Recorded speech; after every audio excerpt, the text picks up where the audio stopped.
안녕하십니까, 이병호입니다. 요즘 나라 경제와 서민 경제가 매우 어렵습니다.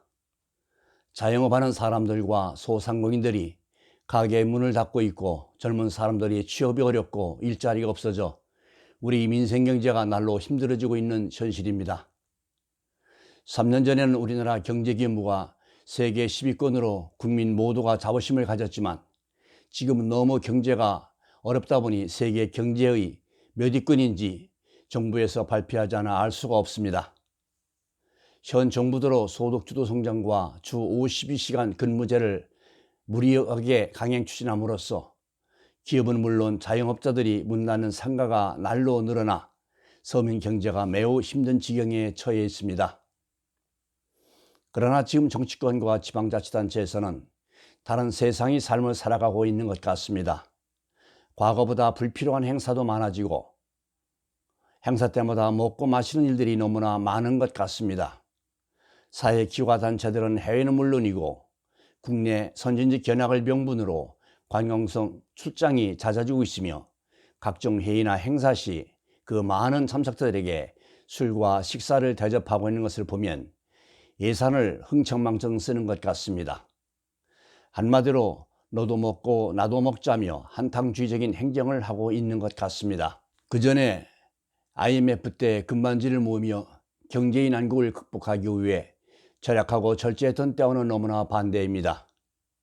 지금은 IMF 때보다 더 장사도 안 되고 어렵다고 하지만, 모든 정책의 결정권자들은 조선시대의 연산군처럼 흥청하게 나라를 관리하는 것 같아 국민이 한 사람으로서 매우 걱정이 됩니다.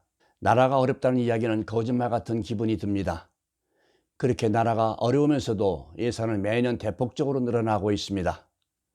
금년 2019년 정부 예산은 470조였는데 내년 2020년 예산은 513조를 편성할 계획이라고 합니다. 예산이 늘어나면 국민 세금이 늘어나는 것인데, 민생 경제가 점점 어려운데 국민 세금만 더 부담되는 것이 아닌가 걱정이 됩니다. 정부에서는 재정 확대로 경제를 살리겠다고 하지만 과연 절약과 절제 없이 경제를 살릴 수 있을지 의문이 갑니다. 금년 2019년도 말 부채는 741조를 추정하고 있습니다. 금년 예산액보다 158%가 증가하고 있는데 과연 대책이 있는지 걱정이 됩니다. 지금 우리나라는 1200만 명 국민이 호주머니에 혈세를 지급한다고 합니다. 한마디로 국민을 가난하게 만들고 정부가 세금을 지원해주는 식으로 나라를 운영하고 있는 것 같습니다. 이것이 사회주의로 길들여지는 것이 아닌지 의문스럽습니다. 가랑비에 옷 젖는다는 말이 있습니다.